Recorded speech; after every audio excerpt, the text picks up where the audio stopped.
Our company is Quizzer. We help people to make quizzes and other interactive content. We have a software tool that people use. We have 270,000 content creators who use our tool to make quizzes and other things like polls and interactive lists. We have a studio that actually helps with the content creation for that. And then we have our science offering, which is where we dig into the data.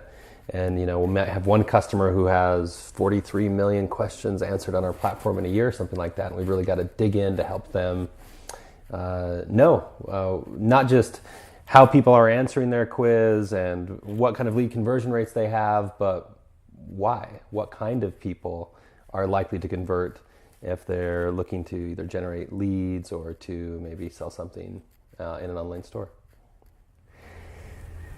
Well, a couple guys launched a quiz tool for teachers, and it was a beautiful tool. And they moved in next door to the marketing agency that I was running at the time. I built and sold a company called Fit Marketing before I helped launch this. And we started playing around with that tool, and we launched a quiz for marketing purposes, so not for a teacher or education use case. And it took off. The first quiz that we launched got a 68% share rate on social media. It was called "Which Marketing Superhero Are You?" And you've seen a lot of these quizzes on Facebook. This one did well there in the social realm. And then we started using quizzes to generate leads. And pretty soon, this repackaged quiz tool for marketers and publishers took off, and we got a crazy customer list. I sold my agency and joined them to help take this thing to the world, and we had LinkedIn and Reddit, Yelp, Yahoo, ESPN, all these customers join us, and that was kind of how things got started early on. People can use our tool either as the free version or a paid version, but you get started, you log in, and then you get a chance to create content. So you can put your title in, you can put in all kinds of rich media, videos and GIFs or images or sound clips or whatever you want to do, and you can create quizzes. And I mean things like, which NBA All-Star are you, or are you a Lord of the Rings expert, or anything like that you feel like might be a good fit. And it could be something very practical for like a B2B business use case where you're maybe testing people's understanding of search engine optimization or something like that. Or it could be something that's just super fun and out there, like the classic example of which Disney princess are you. But people use our tool to create that experience. When they're done, they hit a publish button and they get an embed code. And it's just like putting a YouTube video on your site. So you take that embed code, you put it on your site, and it looks beautiful. It works on basically any device, and it's fun. Well, we fail a lot. We're good at failing. Hopefully we're good at learning from our failures too. I think one failure that comes to mind is I think we made some mistakes that are pretty typical for companies that raise a couple rounds of funding. We grew maybe a little too fast, or we grew and we're trying to scale before we had product market fit, and so that means we probably spent more money than we should have in a few cases, or we probably grew the team bigger than we needed at a few points, and we had to really come back to saying, okay, wait, who are we? Why are we doing this? What are we best at? And this concept of knowing ourselves really has brought us back, grounded us, and allowed us to get to a really healthy and positive place as a business. I think the biggest challenge for us has been one of managing opportunity. And what I mean by that is we're fortunate that we have this quiz tool, right, that we started with and built more functionality into it to make it an interactive content platform.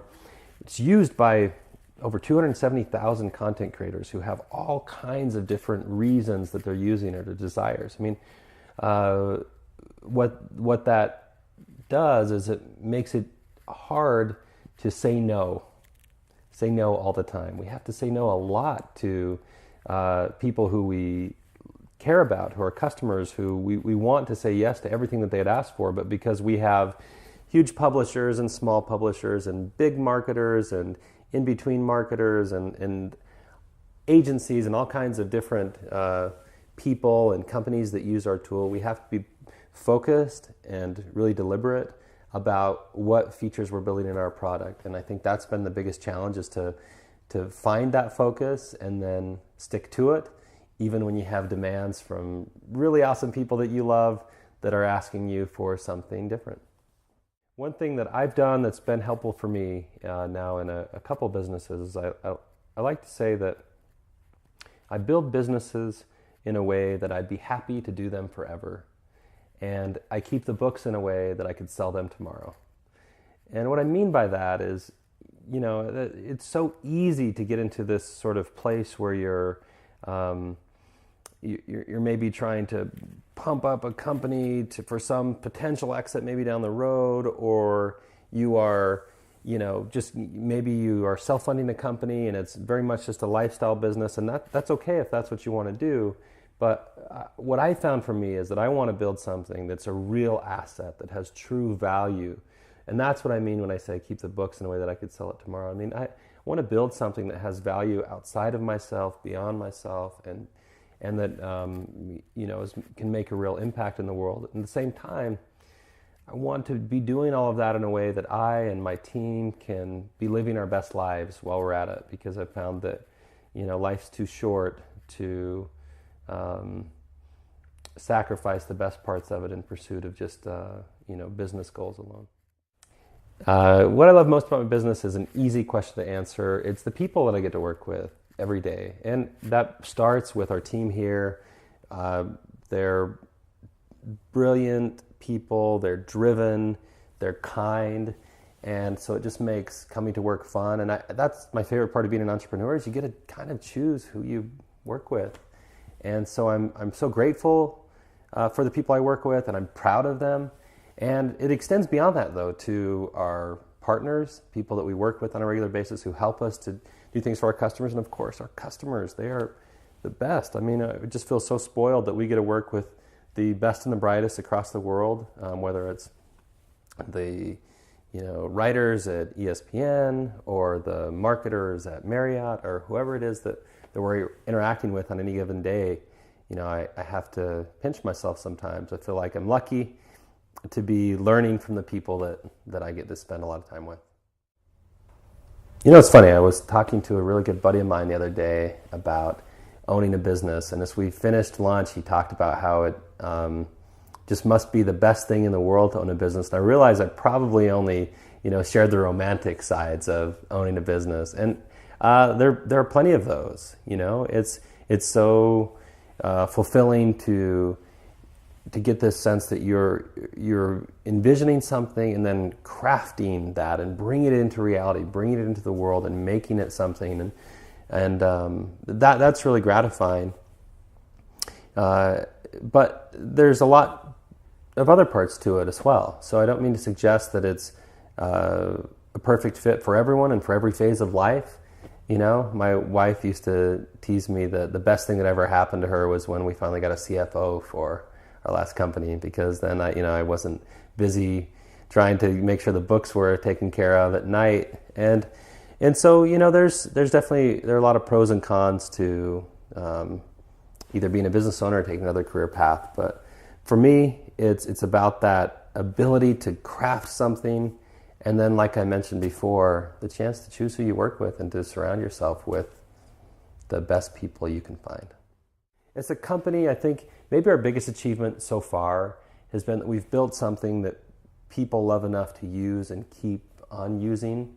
So we, last year in 2016, we had 358 million plus people engage with our tools.